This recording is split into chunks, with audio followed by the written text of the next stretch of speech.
Good afternoon, everybody, and welcome to this event, the launch of IEG's Results and Performance Report.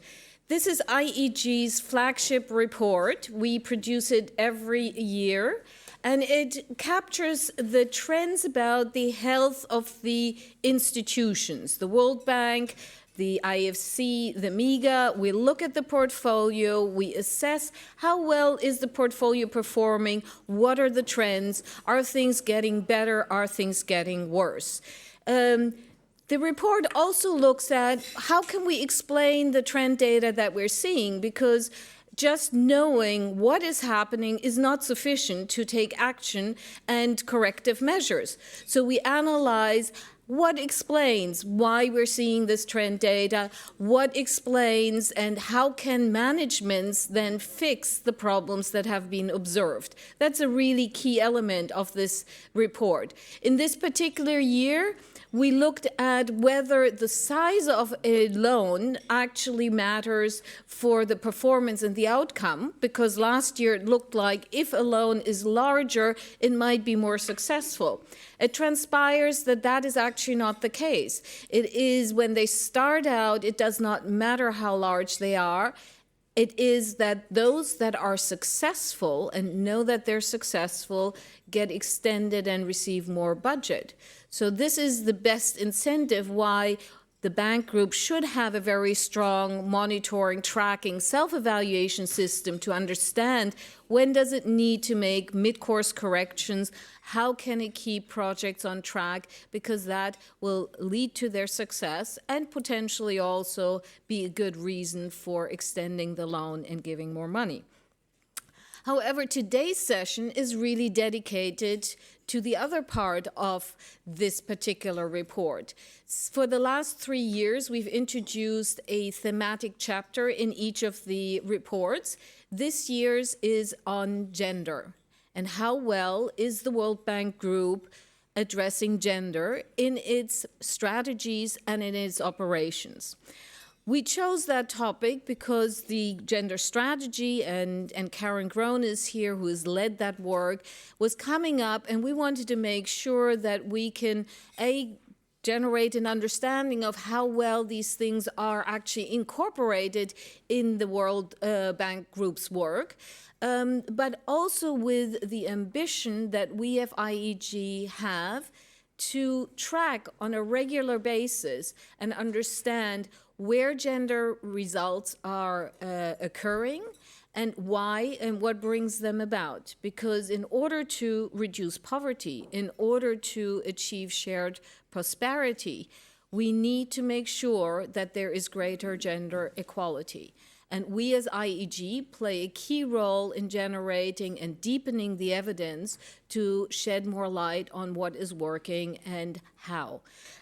We have today a fantastic panel, and the chair will be introducing that. But first, let me say there are two things to keep in mind.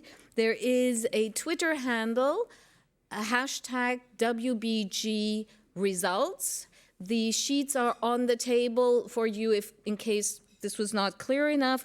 We welcome if you Twitter from this event and share the knowledge and the wisdom that the panelists will be imparting on us. The second thing, just a little housekeeping reminder, we will welcome your feedback on this session. There will be evaluation sheets distributed in order to, for us to learn whether you like the event and how we can do better. We are living evaluation. Let me introduce Satu Santala, who is going to be the facilitator for this panel. She is the executive director for the Nordic countries here at the World Bank Group. I am honored to say that she has become a very dear friend in these last 3 years that we've worked together. She is very committed to gender issues, and she's been a terrific support also for evaluation in the Committee on Development Effectiveness, for which she is the vice chair. She will introduce to you the panelists, but before we go there, I want to introduce Elena Bardassi, who is going to give some introductory remarks about the report. She is our gender lead, and she has done an incredible job in guiding us and leading us not only in producing this particular chapter, but developing the whole methodology that underpins and incorporates these methodologies into evaluation work on an ongoing basis so that we can play that role and be the guardian of knowledge and bring back evidence on what is working and what is not working about gender equality in the World Bank Group portfolio. So please welcome Elena, who will be giving the introduction.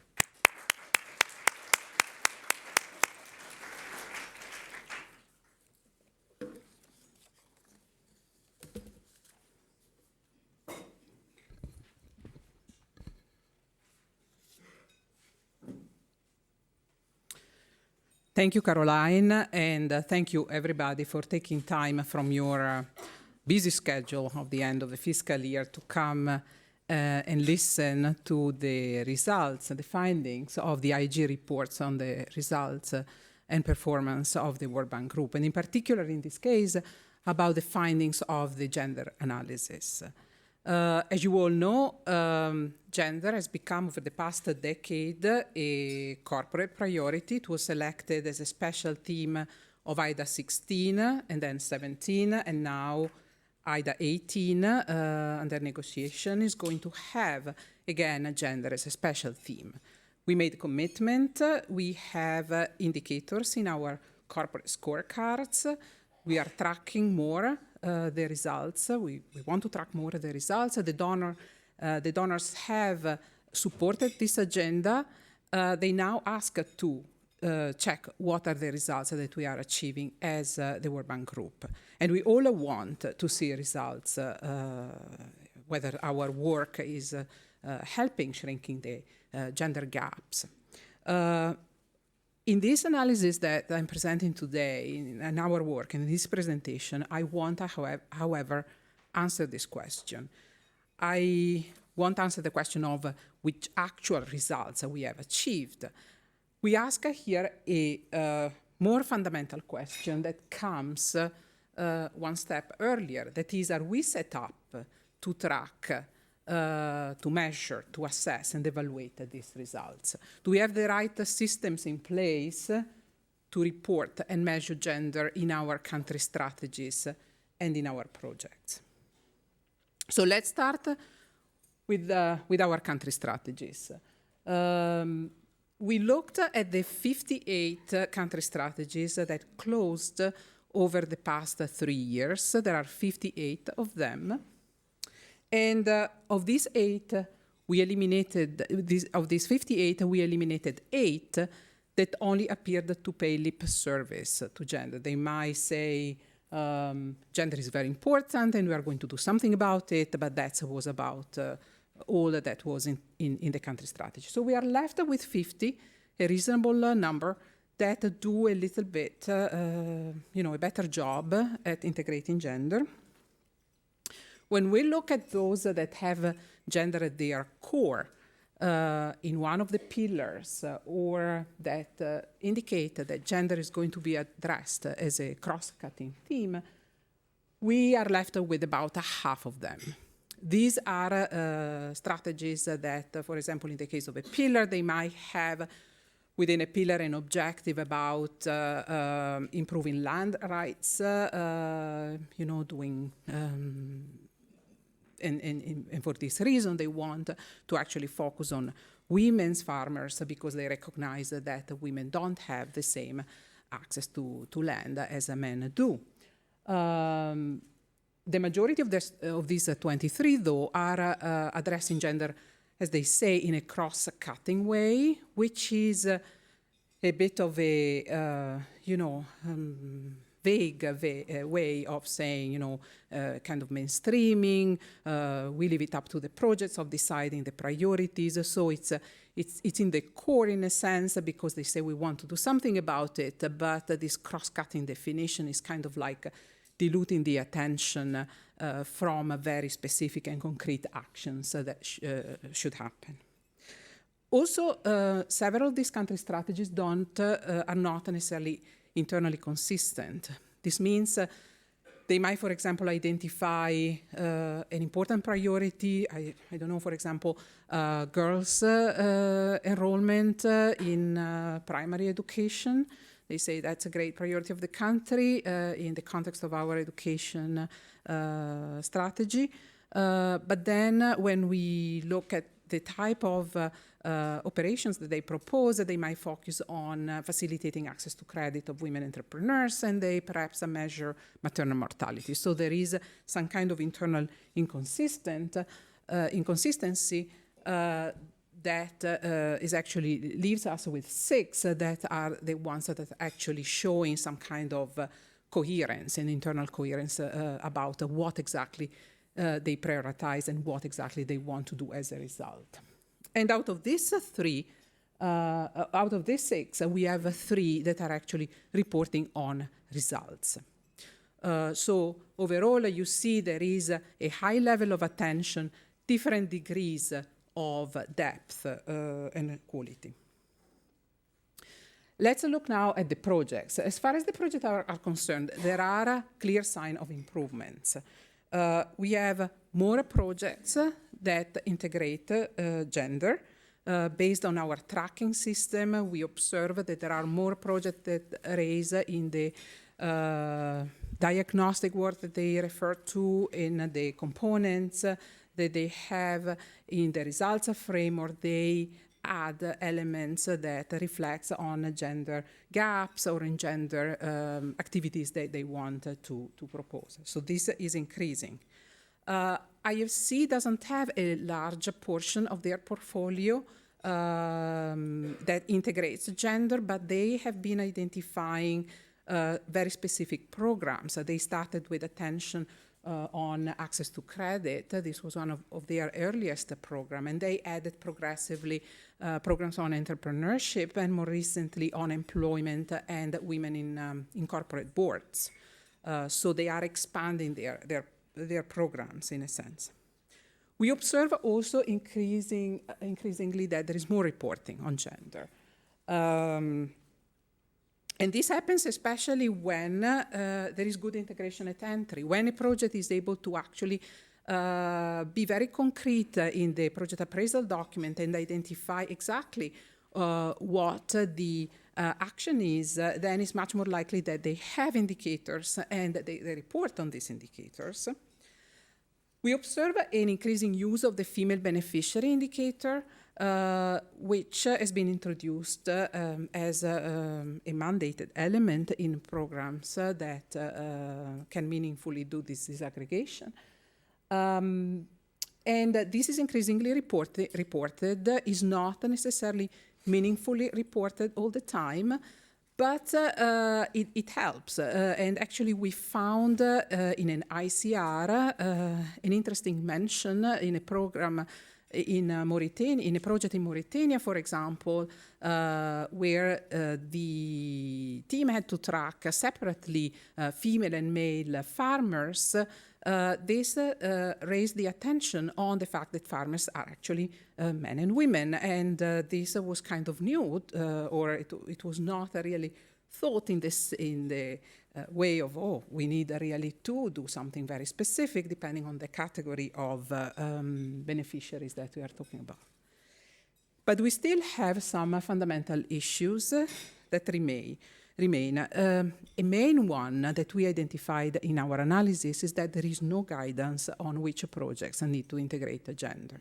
There is this kind of implicit notion that all the projects need to do it, or the more, the better, but not really a sense of where is it that is more important to do it.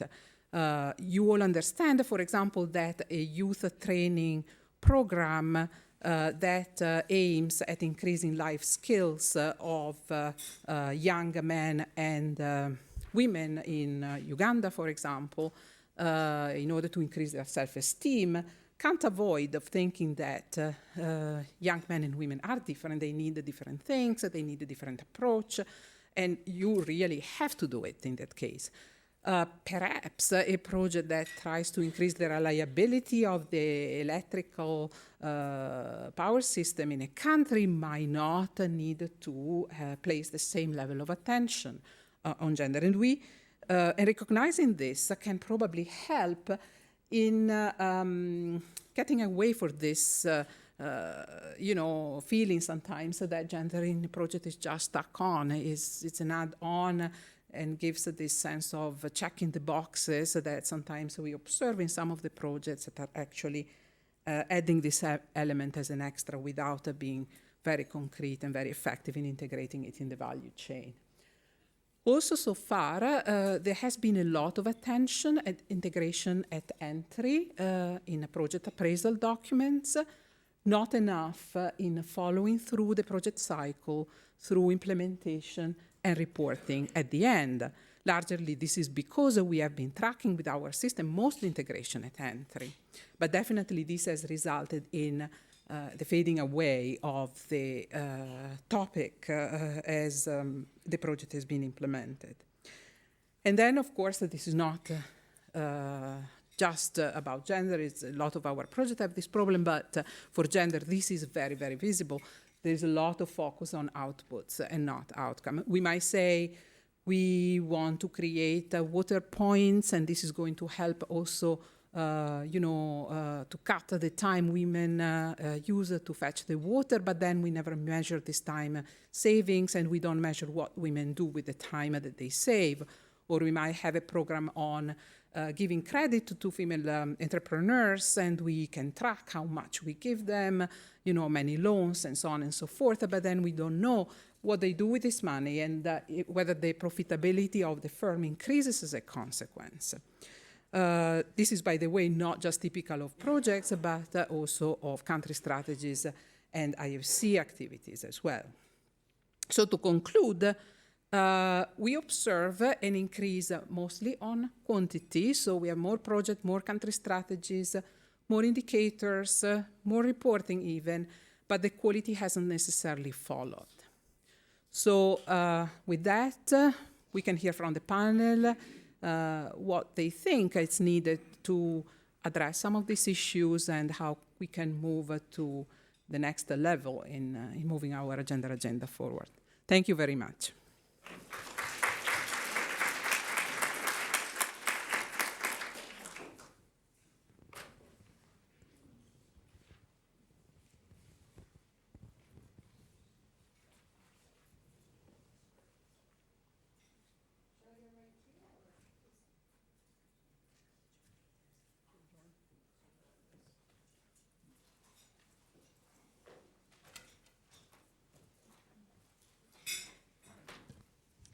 Thank you very much, Elena, and thank you, Caroline. And dear panelists, please join me on stage.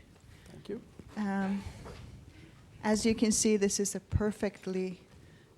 almost perfectly gender-balanced group. With the addition of Maninder, we'll be tilting, but we'll be okay with that for today. So thank you everyone for coming and welcome panelists, welcome the audience to this important conversation today. Caroline, thank you for your kind words of welcome. For my constituency, the Nordic and Baltic countries, gender equality is a very big development priority. We think it's important in its own right, but also it's a very key part of good development and good economics. And therefore we focus a lot of attention on it. We also value evaluations a lot, both for accountability purposes and for purposes of learning and constant improvement of our work. And therefore today's event combines both of those perfectly, so I'm very happy to be here today. So my task is to very quickly introduce our panelists. I have several pages of introductions which I'm not going to read out because I think most of you know who these wonderful people are. So to begin with, let's agree that they all have wonderful careers within the World Bank Group and elsewhere. behind them, and lots more to come, I'm sure. And that they all are very strong gender champions, so I don't have to repeat that for everyone. So then I will just start with Stefan here, Stefan Kerbele. He's the director of the Operations Risk, Operations Policy and Country Services at the OPCS. He's been in this position since 2013. Then we have Karen Grown. She is the Senior Director for Gender Equality. Just gender. Here at the World Bank Group since 2014, I believe. Isn't that right? Yeah. And before that has been mainly in the academic area, but doing a lot of interesting gender work. And we have Magdi Amin, who is the manager for corporate strategy and partnership at IFC. No surprise, his team works on aligning IFC strategy and resources to increase their development impact and financial sustainability. And then Maninder Gill, he's Director for Social, Urban, Rural Resilience, SUR, Global Practice at the World Bank Group since 2014 also. So now with everyone introduced, we can dive into our program. Just making sure I didn't miss any important points that I was asked to convey. Oh yes, so you in the audience will be involved in this conversation shortly, so get ready. You can express questions on cards that are distributed on your tables. Questions and also suggestions or insights which you would like to share, and those would be addressed after the first 2 rounds of brief comments from our panelists. So, let's get started. Sorry, I'm flipping through my papers. This is not really good, but here we go. Okay, I think I'm going to start with Karen. So, the RAP has highlighted the fact that the bank does not have a system to discriminate between projects that deserve special attention to address gender inequalities and those that may not need the same level of attention, and Elena just highlighted that same point. What's your view on this? So is it dangerous to let go and say not every project actually has to address gender deeply? Or would we be more efficient if we did so and targeted certain projects? Great. Can everybody hear me? Okay. I want to start with just a quick comment before I answer the question, which is I am really delighted to see a full room, but I'm more delighted to see a lot of men in the room. I was at an event this morning co-hosted by HR and Trade and Competitiveness on why diversity, and particularly gender diversity, is just good business in terms of the outcomes. And it was almost an all-female conversation. And I don't think these issues are an all-female conversation. I think the issues are about the health, the well-being, the outcomes for all of us in society. So thank you, everybody, for coming. Let me also say that I really welcome the RAP, and I was very engaged with my team in conversations with IEG as this was going forward. It happened concurrently with the development of the gender strategy, and we had some good back and forth. And I think that the RAP has been really important in identifying key issues that the new World Bank strategy, which was approved in December 2015, can now respond to. And it tackles, first and foremost, the issue that you just mentioned, Satu, about this tension between integrating gender everywhere versus being more selective. We did some review of different agencies' experiences with gender mainstreaming, and the idea that all activities should be quote-unquote gender informed. And unfortunately, the evidence is disappointing. And to say it somewhat candidly and hopefully not too rudely, gender mainstreaming has not necessarily led to results. So he wanted to find an approach in the World Bank Group strategy that really focuses on identifying the ways in which the gaps that exist between men and women, whether it's in a particular sector like agriculture, whether it's in the broader economy in terms of the distribution of paid or unpaid work, or the distribution of males and females across sectors, whether it's in conflict and peacemaking, how those gaps are part and parcel of the overall problem, and how closing those gaps can actually lead to better outcomes overall and more durable outcomes. So the strategy is not set out to basically say we're going to do everything everywhere. The strategy is about identifying key results that the bank wants to achieve and orienting us across the different portfolios, particularly at the country level, to achieve those results.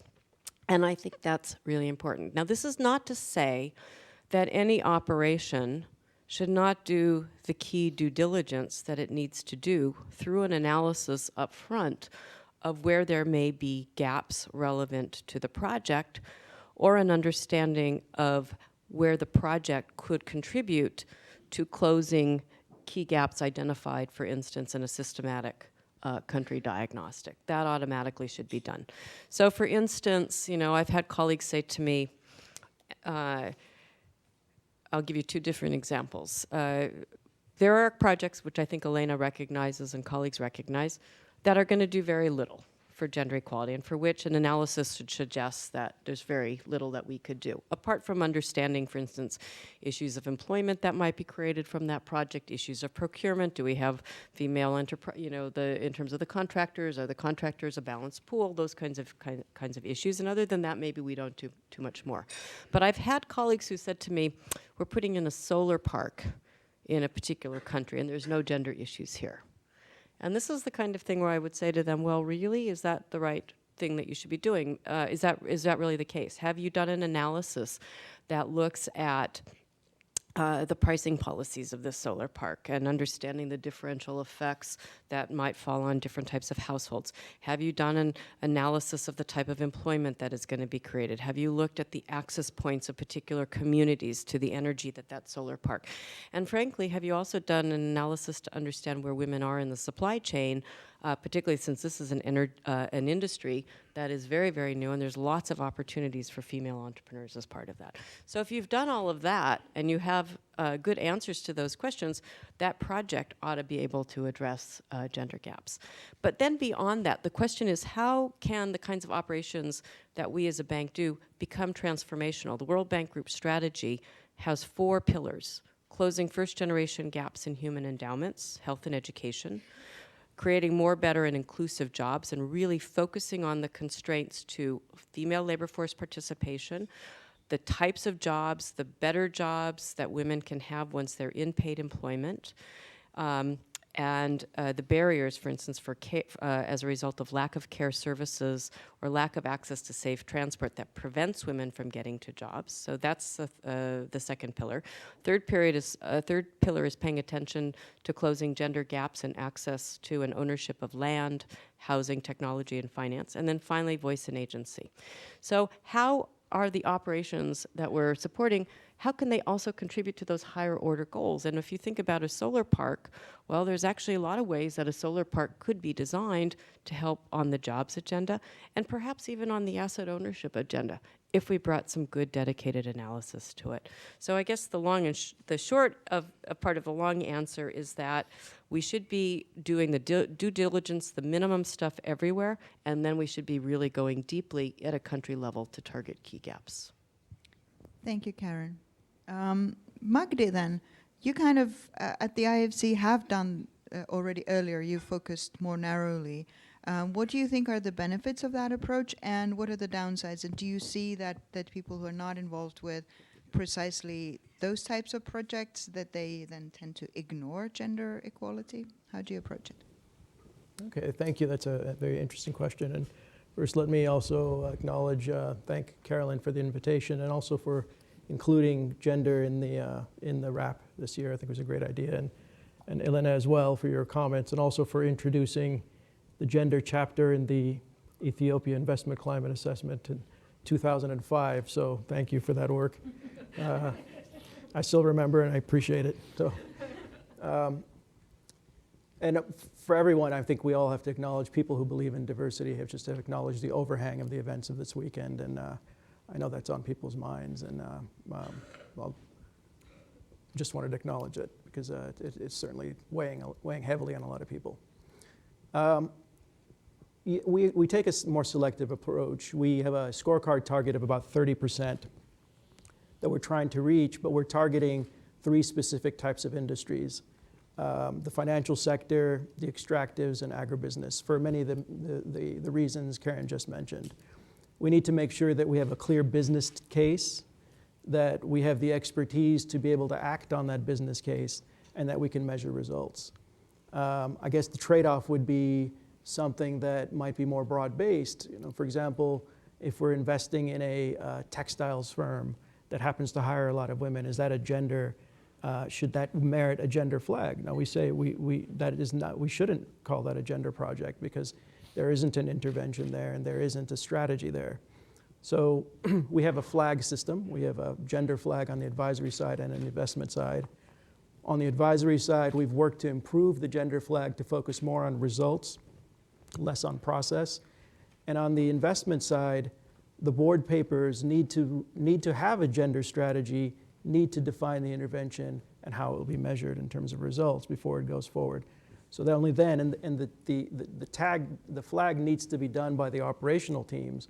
So with the gender support, the secretariat in more of a supporting and advisory role, but that triggers, you know, the type of engagement that we need between the specialists and the investment teams all around.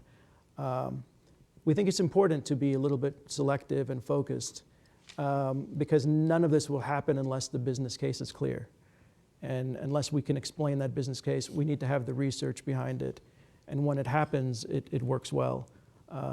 If we are a little bit more diffused about it, I think we would lose the ability to attract people to make these investments. In addition, we need to have a strong offer. I mean, I think something we'll touch upon it later on, but unless we have products that address these gaps, it's also not useful to simply flag everything that could be gender. Thank you, Magdi.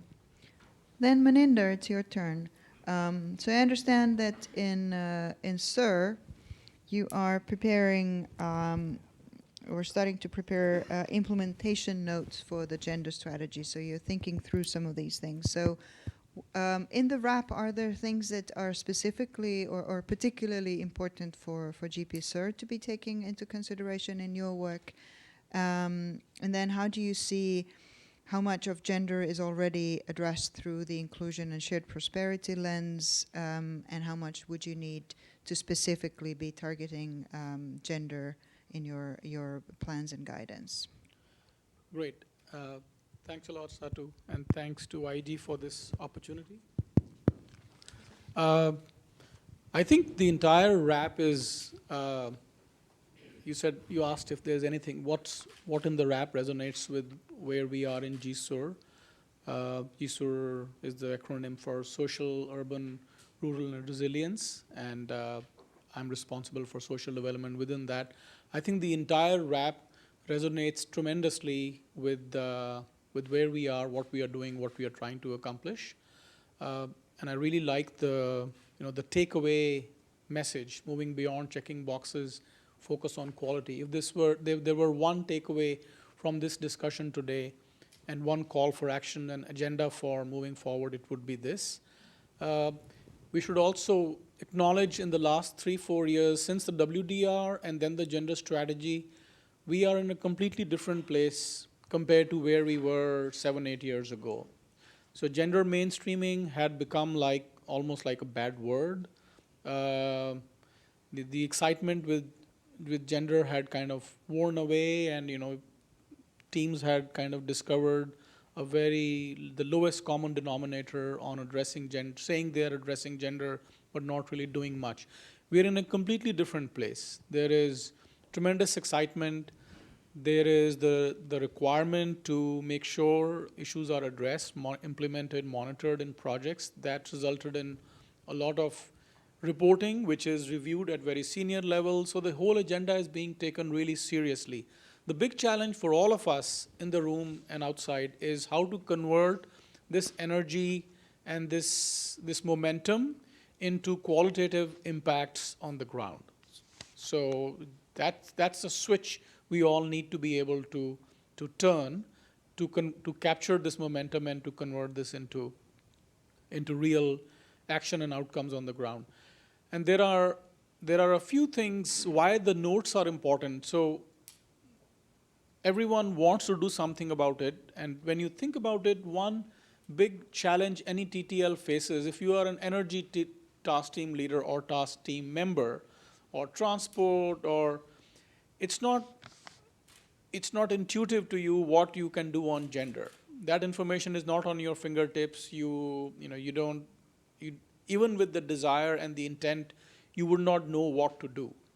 And there, I think all of us have a shared responsibility, all of us meaning certainly us in GSUR, in social development, that we need to be able to convey what can be done in each sector across all regions and countries, or the ones we focus on, in a very accessible, simple manner. The one pitfall we need to avoid is to be very comprehensive. So in these notes, we make those enterprises in themselves. So addressing gender in transport, that'll end up being a 90-page document, with annexes and boxes. And if I'm a TTL in transport, I have so much going on. I'm not going to go through this 90-pager to see what I can do. So we need to be passionate, and we need to, as an entry point, we need to convey very clearly, crisply, briefly what can be done across sectors. And that's a huge responsibility on us in social development. So we have a lot of work to do with teams and among ourselves to be able to develop that expertise, because many of us in social development do not have sector expertise. So we are advocates, we are passionate about this, we have some operational experience, but if you asked us, okay, who's your transport gender expert, or who's your power distribution gender expert, we don't have that, and we do need that. Not that we need to make them super specific and on minutiae, but we do need that kind of specialization so that we know what exactly to do. So there our notes are going to play a very important role, and the one task I have is not to make those notes, too good and too comprehensive, because I think that comes in the way of adopting them and using them to make impact on the ground. But I'm happy to debate that, because that some may quite justifiably not agree with that. The other thing is to focus on higher quality. I think we have to avoid the risk of recognizing and rewarding regions, countries, GPs, clients with very kind of lackluster results, even in spite of lackluster results. So just the fact that transport is addressing gender, we need to now move to a phase where we should be able to say, what does that mean? What are you doing? Yes, you spent this much money. Yes, you had someone on your team. Yes, you did this assessment, but you know what? You could have achieved so much more with this much effort, and what you did wasn't good enough. So we need to give each other the license to push ourselves a bit more on the qualitative front. Because right now, just the fact that you've done something on gender, that's great. And that should not be okay anymore. And it has been okay, it has been okay in the past. I'll not take too much time now. Maybe I'll come back when we have other.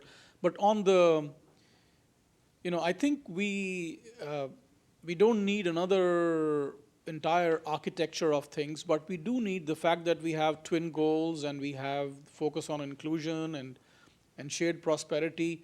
But there is a lot of this accompanying things that need to come with it, whether it's notes, it's indicators beyond what we have now. It's trying to capture voice and agency in indicators.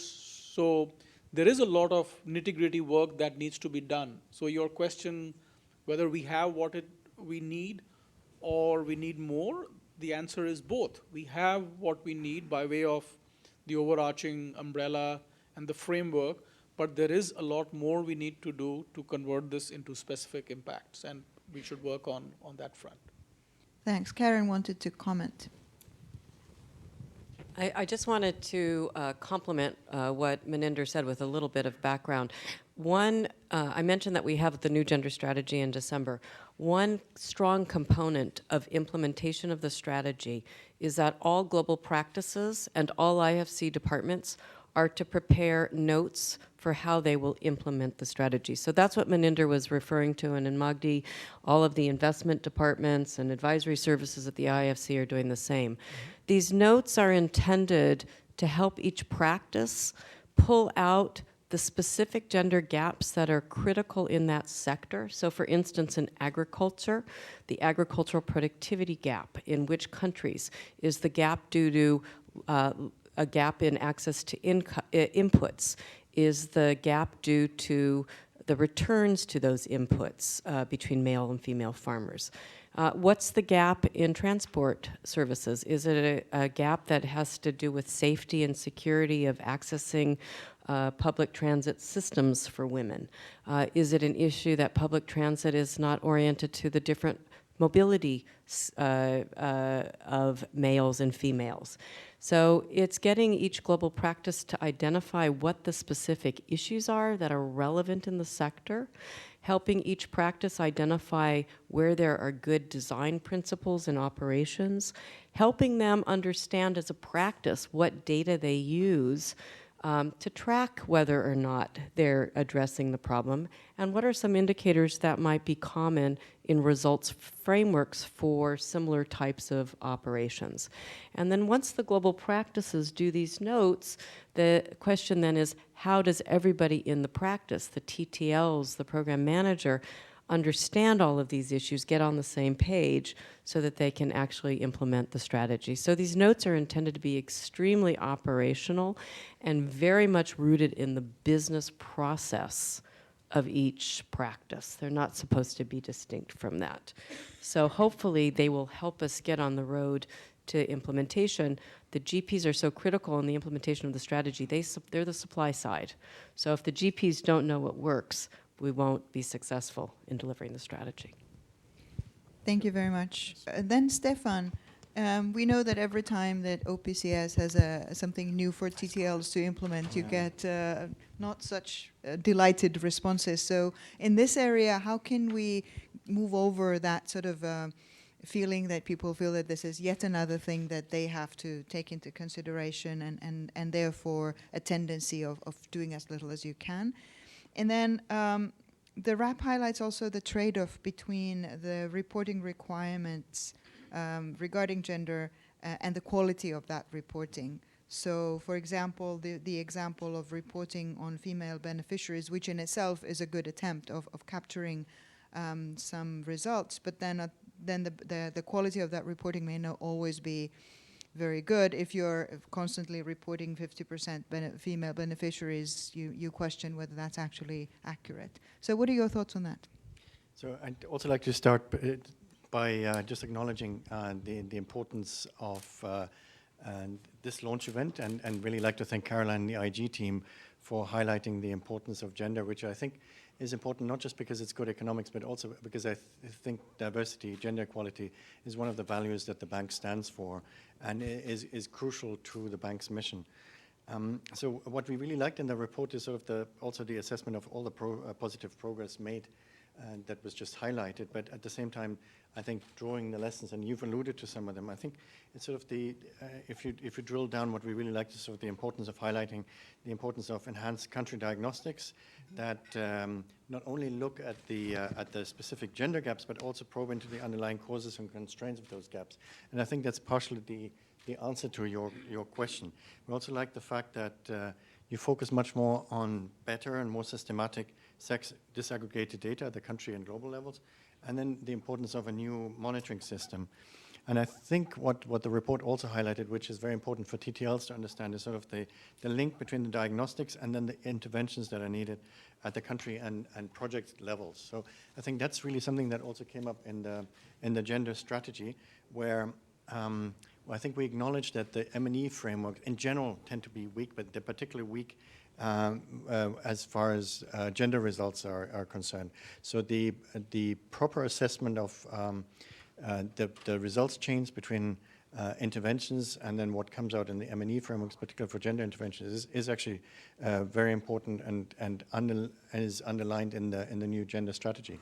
The two things that I think are important in actually getting this implemented are sort of ownership at two levels. One is the ownership at the country level, so that countries really embed gender equality and closing gender gaps in their own countries' development strategies. Without that, it's not as meaningful as it could be, and ultimately we are not aiming to influence just projects, we're aiming to influence countries and help countries move along in their own development trajectory. So that ownership at the country level is important.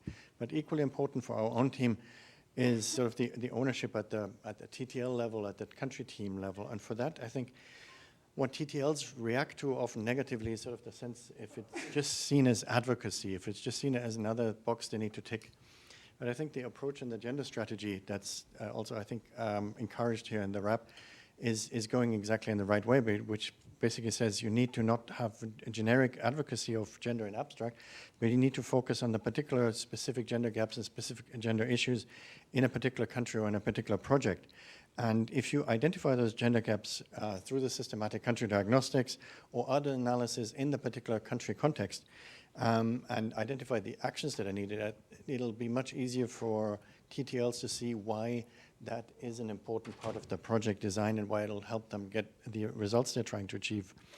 And will hopefully then help teams embrace gender diversity and gender aspects in their respective operations and not just see it as an additional tax. So in the same way, it's clear that gender disaggregated data are incredibly important for our analysis. It's also clear that we have challenges in our clients and in the project-specific design in addressing those weaknesses. So I think it's important to have relevant and accurate gender disaggregated data, because that translates into much better gender analytics and then much better focus on the interventions that are needed. But at the same time, I think we also need to identify the weaknesses in the countries themselves, and that's why we're identifying the work that's needed to build the statistical capacity in our own clients and help with their own ability to identify gender as part of their household surveys and improve the quality and availability of data, which then leads to much better analysis. All right, thanks. Now that we're talking about data and indicators, can I jump back to Magdi? Because also the RAP has concerns of indicators for IFC, and what are your thoughts on how is IFC trying to improve that? And in addition, what are the types of incentives that IFC offers its clients for paying attention to gender gaps and for collecting data? Because you're, of course, reliant on your clients to provide you data. Okay, thanks, Sotu. That's a good question. So I'd like to just build a little bit on Stefan's response. And I agree the country level and the TTL level is super important, including the investment officer or operations staff on the advisory side. But there's also another entity that for us is quite important, and that's ownership at the firm level.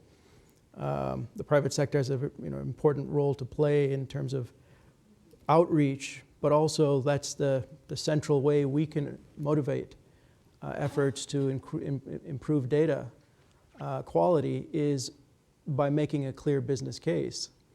And I think it's best to use a couple of examples. We're now working with HBL Bank in Pakistan to do a survey of about 13,000 employees after they've done some gender training, and to then reflect on that and how they can then improve their business and reach more. We're working with DEC on an evaluation of work in Palestine with the Bank of Palestine to also think through some of the ways they can involve more women in the economy and reach female clients. We've done other work that looks at the business case around women at the board level. None of the business case that we can make, none of our conversations with clients can be effective unless they're backed by evidence. And so it becomes iterative. We can make the case for more work around building better data when we have that early business case, and we can build on further work as long as we do have sex disaggregated data to then prove the case further and expand this more and more over time. We've just crossed a nice threshold in February where our Banking on Women program has just reached $1 billion of disbursement. It's not that old of a program, but I think that's just a sort of scratching the surface of what needs to be done.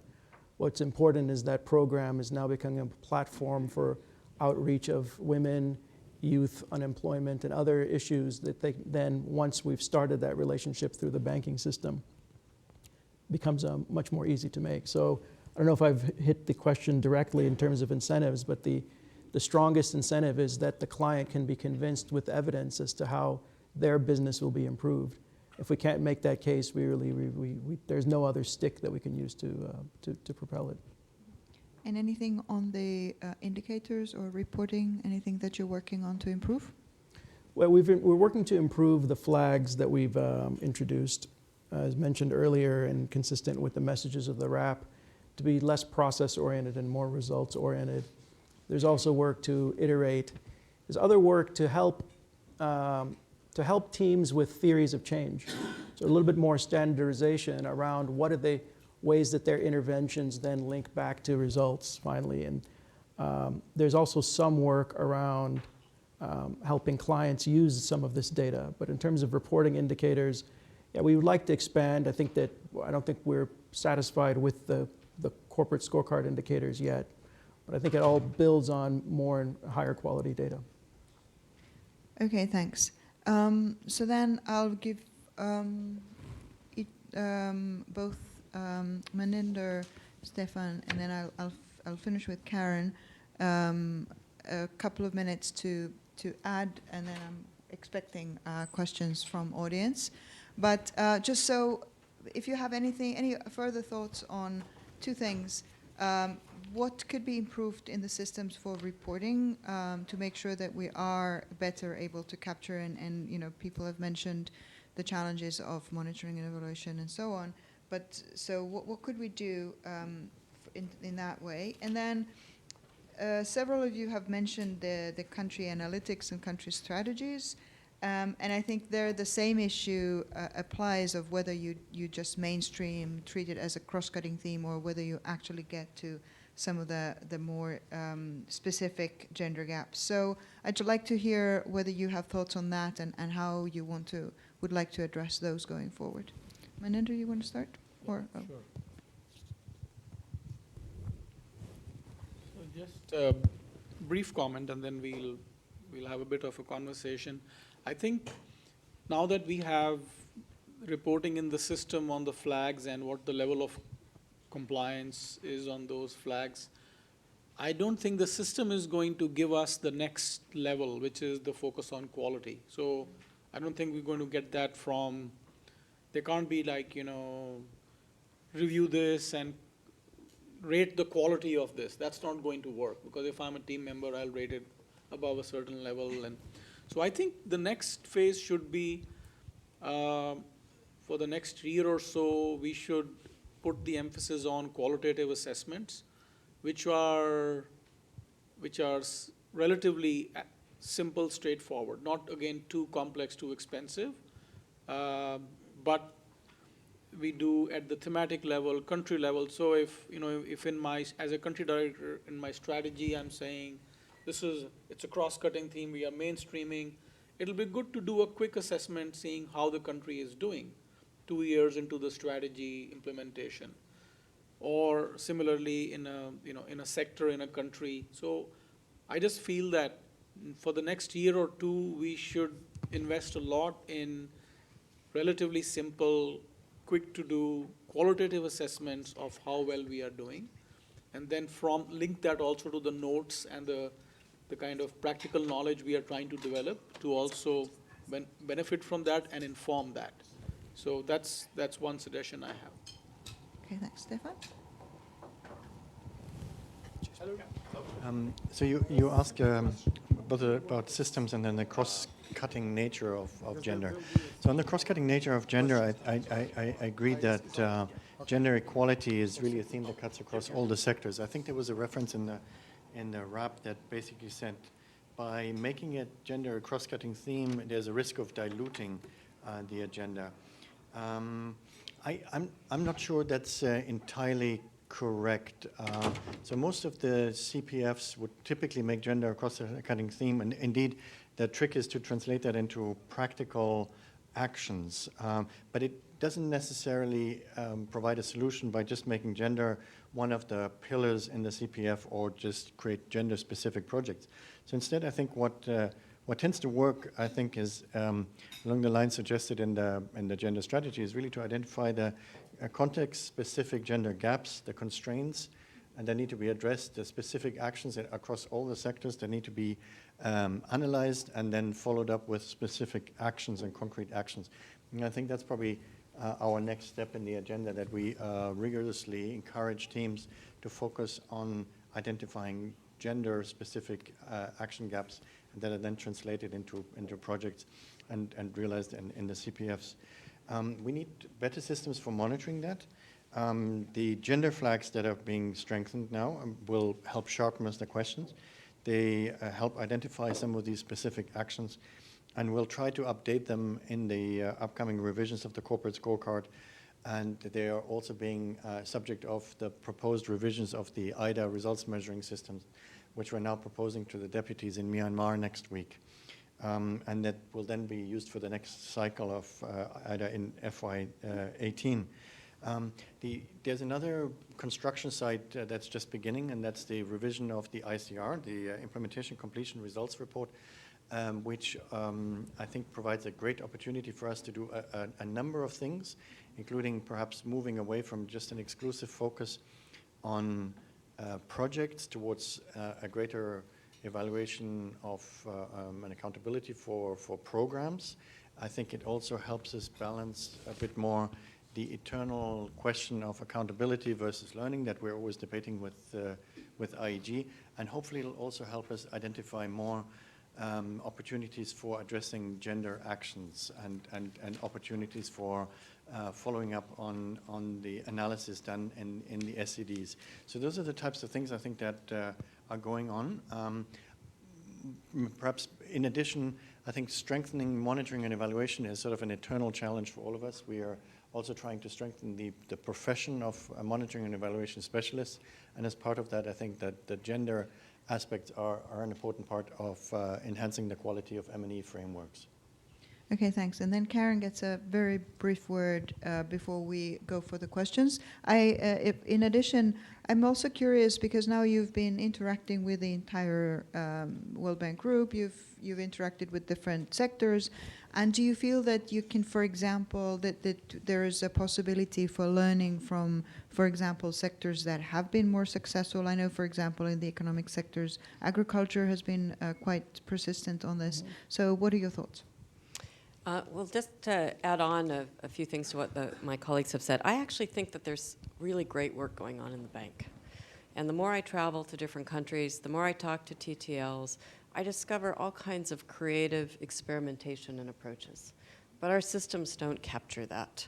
And so one of the things I think the strategy aims to do is to set up systems that are designed to capture the very good work that we're doing, to show that it's less ad hoc and actually has more of a systematic theory of change attached to it.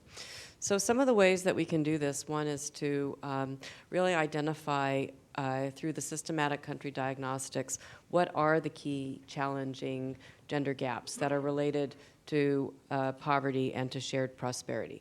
We need to go beyond in the SCDs the generic gender analysis that describes the gaps that are already well known to really doing an analysis of what those gaps are and why they persist. As part of the SCD, we do have an agenda of helping countries to identify and, through the work that we do in DAC, fill clearly the gender data gaps. So, for instance, we lack information on the distribution of who owns what assets in a household, or what type of work different people in the household do and what the returns are for that. So we have a data agenda that I think is really, really important, and we start to collect this. And that also includes supply side data, for instance, from banks, because banks, for instance, don't always report, or sometimes they do collect, but they don't even know the distribution, the sex distribution of their client base. So we're actually working in a new partnership right now with the banks to encourage them to collect and report on the sex of their clients. So SCDs, country diagnostics, are really critical, and it means diagnostic, not just analysis. The second is then to capture the work that we're doing, as Stefan said, we've put in place, it actually is already in the system, and some of you TTLs may have already noticed this, we actually have what's called a gender tag that goes beyond the 3 dimensions that we had before, that are intended to ask a set of questions about, did you do the analysis? Does the project have actions that respond to the analysis? And what are the indicators in the results framework that can capture the progress towards that analysis? So the new tag is designed to help us, one, figure out whether there is that internal logic, internal consistency that Elena was referring to within the project. But it's also designed to just help us collect the information of what does exist. There will be operational guidance that my team, working with TTLs across the bank, will be rolling out as of July 1st, with lots of examples from each of the different GPs, and to show the results chain that this tag is hoping us to uncover. The final thing that I want to say is that, well, 2 things. We also are rolling out, this was an IDA 17 commitment, we're rolling out as of July 1st a new set of questions that is about an exit rating for how well the project did close the gender gaps that it identified at the outset. That exit rating is not going to be in effect for projects that have not ticked the gender flag, but for those projects that have ticked the tag, we will hopefully get more qualitative information. The final thing I want to say is tracking and getting this type of information is not the same as doing the impact evaluations or even the type of assessments that Maninder was referring to about what works. So we might know that more women are getting loans, but this tracking system is not designed to tell us what the result of that is and whether those loans improved household welfare or the viability of the business and so forth. And for that, we've put a lot of investment into impact evaluations, standing up the gender innovation labs to collect a different type of data and evidence to help us determine what works and what doesn't over time. So all of these systems together are hopefully designed to get us to a different place. Thank you. So then I think we have some questions. What's the mechanism for getting those questions? Do we have questions on cards or? Okay. Is there a mic that can circulate? Okay, there's the first one, and then you're next then in front. Oh, okay, sorry, you're the first one. Okay, sorry. Here, right in the first table. To your left, this one? To your left. Okay, thanks very much to this panel and to the RAP. This is a fascinating and I think very necessary discussion. So my question is about kind of the last point that Karen said, which is about figuring out what works and about kind of the time frame that we're thinking of. So I'm thinking specifically of the pillar in the strategy, which is access to more and better jobs and what it means to have a better job. So I know one of the things that that some of the work in the bank has been looking at is getting women into these male-dominated industries, which tend to have better pay. But as we've seen time and time again, women's work is so often undervalued. And what happens as we're pushing women into this male-dominated work? What does that mean for the work traditionally done by women, which is still necessary and which still has to get done? The impact evaluations, which may have a scope of a few years, may say that for these particular women, it can raise incomes and that these are better jobs. But I'm thinking at the macro level, looking at decades and whole economies, what would be the long-term results of pushing, if we have a systematic push of getting women into male-dominated industries?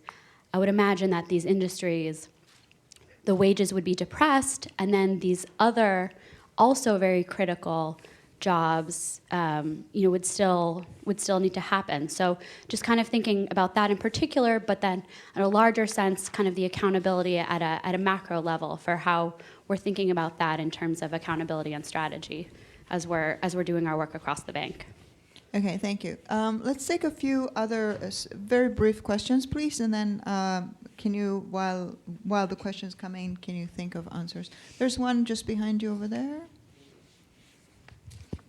Thank you very much for your comments. I'm Samia Malham in the Transport and ICT GP. My question is on the approach. How about focusing on a very small group, very selective set of countries for gender, where we have the enabling environment, the agency, where the leaders understand this is a long-term issue. We're trying to undo thousands of years of social and economic systems, but really go full steam with all the sectors with the pipeline projects that we have with other donors, mainstreaming gender in all sectors at the central level and also around citizen feedback, really focusing on collecting more data and feedback from women. Just a suggestion. Okay, that's sort of taking the selective approach to the extreme. Okay, any other questions or comments? Okay, there's one way back. Okay, and then there's another on the left. Sorry, this is my left, yes. Thank you. My name is Mary Mulusa. I'm very much associated with the whole gender and results work. I'm in the IDA team. But I'd like to comment from the perspective of working as a TTL in my other life before I joined the IDA team. And one of the dilemmas which I think, and this really speaks to the point that Stefan made about getting the ownership on the countryside. As a health sector TTL, I remember going to Uganda, we had two very, very engaging projects demanding a lot of work from the government, and then our counterpart, a fellow development partner from the Swedish government said, these two projects are gender blind. And we were basically thrown off completely because here we are trying to get our procurement, disbursements, and all other things going, getting the reform going, and then there is this big question. How do we address this issue of gender, and do we even have the expertise on the team to do it? In the end, we resolved the issue by asking them to give us a TA to help us on missions. But the key issue for me was a larger problem, which is you go to the Ministry of Health and the Ministry of Finance, and you start raising this issue, and they're just completely, they're not interested. They have bigger things to deal with. So the question for me is, under the new strategy, what is being done to make sure that we are supporting the capacity and getting the dialogue going in the Ministries of Finance and the Ministries of Health and the Ministries of Transport, so that it is not us insisting that this be done, but they themselves recognize that this is very, very important. And particularly because also ministries of gender tend to be very weak ministries. I remember working in the Caribbean and going to a ministry where we were going to deal with HIV/AIDS, and you'd think gender is a big issue. And guess what? The Ministry of Gender had only one thing to do with HIV/AIDS, which was to man a helpline. So all the other issues in terms of, I was looking to them to be our partner in raising the gender aspects of responding to the epidemic, but their resources were very, very limited. So I think we're running out of time, so maybe you can wrap up. If I can just wrap up, can I just come also to the issue of results? Because again, the question of attribution. And this is a dilemma we face in the institution. Increasingly, you want to prove what your project has contributed to, but at the same time, you are being asked to report on the outcome at country level. I think we need an internal understanding what the project will contribute to and what will be monitored at country level. Okay, thank you. And then the last question is over there.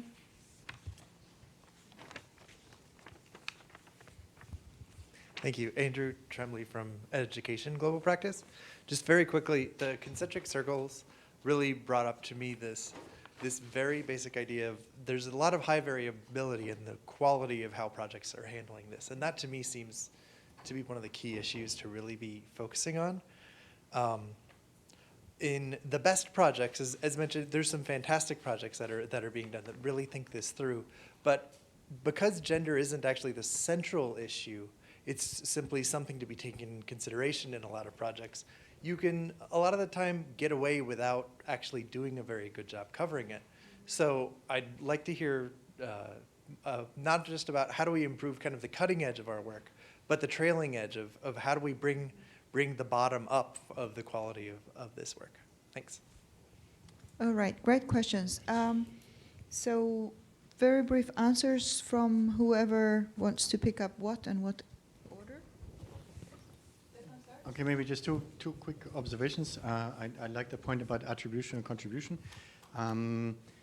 I personally would be very skeptical to spend too much time and effort on the attribution part. I think at the end what we're after is basically to demonstrate that there's a country-led strategy. Country has identified a development plan, and we, together with other development partners, contribute to that. The attribution is helpful when you report to the board or when individual donors report back to their parliaments, and that's when the ministers ask what exactly was purchased with their contributions, and it's understandable that that pressure is there. But ultimately, I think the sense of strengthening the country's own institutions probably makes more sense in that respect.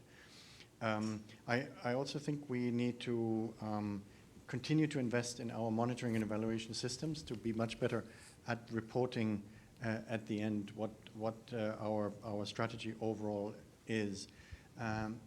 The question of country ownership is indeed very important, and there's no easy solution to that in a country that has hundreds of years of tradition of neglecting gender aspects.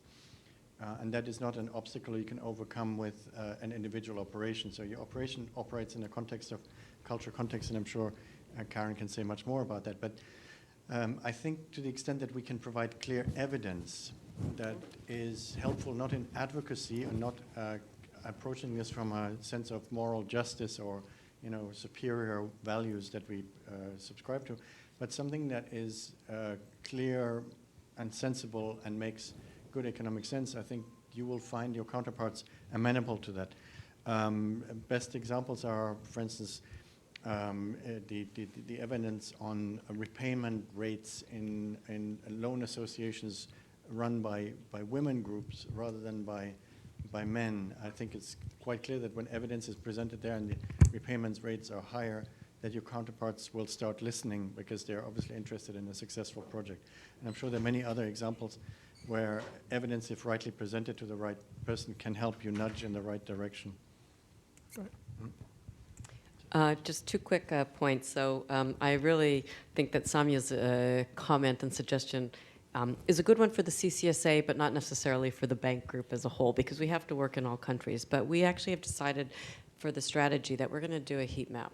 And we're going to look at where there may be countries where we have a willing client, where we have a really enthusiastic country director, where the SCD and the CPF are in the pipeline and we have a great opportunity, where we have some operations that have good practices, where they're oriented toward the higher order outcomes of the strategy, where there's a whole bunch of criteria, and we look at which countries we as a CCSA can prioritize our resources to help. And these countries can be sort of the demonstration of where, going very deeply, the SCD, the CPF, has the gaps clearly identified, but there's an alignment across the portfolio to closing those gaps, and we also then invest our impact evaluation resources to doing that.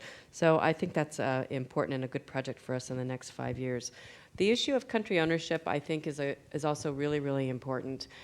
I think to just add to what Stefan said, because his comments are the right approach. It has to be an evidence-based approach, and I think oriented toward what works. Where I think we are not as good as we could be is that our country directors, our program managers, those who engage in the policy dialogue, don't always have those examples readily at hand. Say, wow, if you knew, if you designed your road project that had X, Y, and Z components of it, you're going to get a better result. And we're going to help you. We're going to help show you what that better result is by tracking it in X, Y, and Z ways. So I think we have some work to do to spread the good practices, the basic practices of what is a good design with the impact evaluation, whether it's neighboring countries or countries at similar levels or in a similar sector, where we get that knowledge and evidence out, because I think that will speak to itself. And then some way of stimulating friendly competition. You know, you could do this too, and you can do better than your next door neighbor in doing this, and just show, you know, figuring out these incentive-based approaches to getting this done. Well, the questions are not largely directed to IFC, but I did want to pick up this question of scale. For us, there are big opportunities for scale in corporations, but there are also opportunities. There's a lot of female, as Stefan was referring to, owned micro enterprises. I think there's a big opportunity to move those more to the SME level. Those tend to be opportunities that we're not focusing a lot on and sort of upgrading or scaling up. There's a very large footprint that both the bank and IFC are involved with of women who are clients of different MFIs that we've supported. I think by some estimates, over 100 million women. The potential for scale is very large if we can manage to move the needle on some of those. So those are excellent questions, and you know, more than responses, I think they have helped stimulate some thinking on our part. So on the entire spectrum, working on a handful of countries, my initial response was, you know, why do that? You know, let's work everywhere.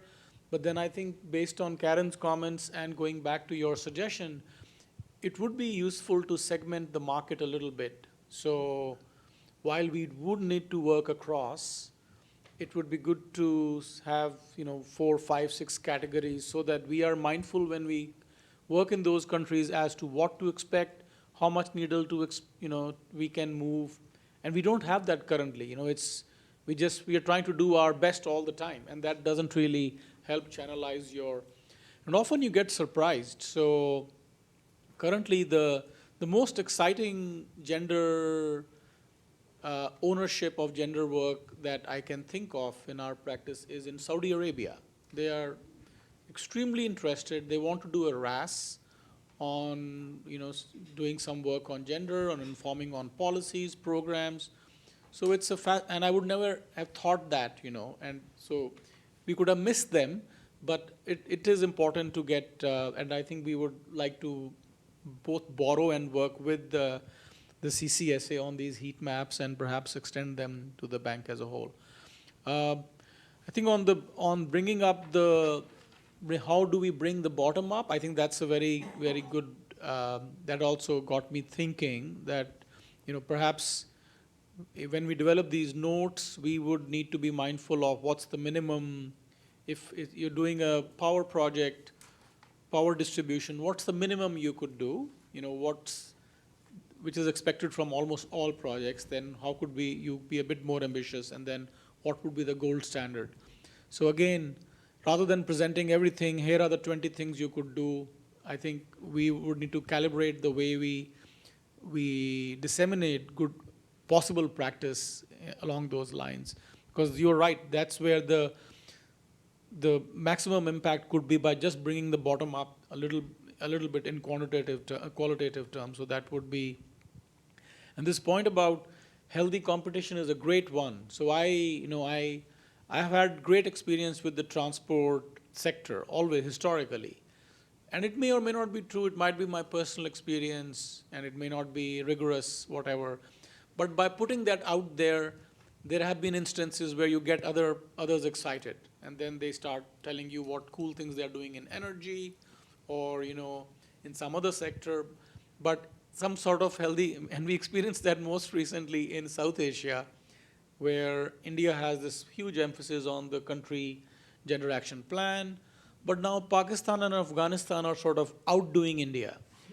And if word got out that I said this here, both the country director of Afghanistan and Pakistan would argue that they were doing it much before India. So what do you mean by we are trying to? But that's what happened. When one person starts talking and you start recognizing, then others not only emulate, but actually try to do one better. And I think we need to look for opportunities to have that kind of positive momentum going. Thank you very much. This has been a great conversation, and I know that I won't do justice to it by trying to summarize, but just a couple of takeaways. And so I think there's I really like the sort of enthusiasm and sort of clear commitment that everyone on the panel has, and including those who ask questions. So that makes me very hopeful that we are indeed moving forward in this area in the coming years. My first takeaway is really one of the fundamental issues that we need to continue doing, and that is presenting the business and the development and the economic case. And that then further builds the country or client ownership for wanting to do this, including also for our own teams, obviously, where it's clear, why am I doing this? What is it benefiting? And how is it becoming, well, how is this project or intervention or country strategy better by including this? The second one is on focusing on gaps and opportunities. I think Karen put it in a way that we do need to do a minimum level of due diligence wherever we're engaged, but then that doesn't mean that the same applies for every project and every country strategy, but that we really need to look for, go deeper and find what makes sense and be a bit more selective. And that then also links to the issue of scale, of trying to look for opportunities where we can really make a difference. For example, the example that Magdi mentioned on going from micro to small and medium-sized enterprises. Then the third takeaway I have is one of the key pillars going forward is making sure we have the expertise and the easy tools for people to do this. So whatever we do, that we know we can do it with good quality and a real impact. Then the monitoring and evaluation question is clearly something that we all recognize is an important one, where both the systems need to further evolve. On the other hand, already important steps have been taken, so making sure we implement them well, but then that we also focus on quality and different ways were highlighted on how we can do that, so that we're not only counting things, but we make sure that we also know that things are moving in the right direction.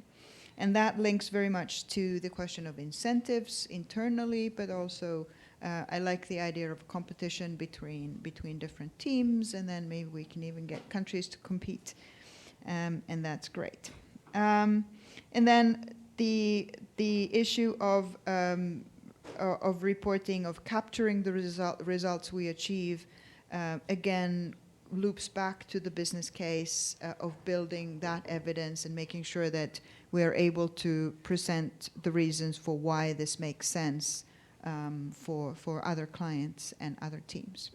So those were my takeaways this afternoon. Thank you very much, everyone, for being there. And thank you, panel. Thanks.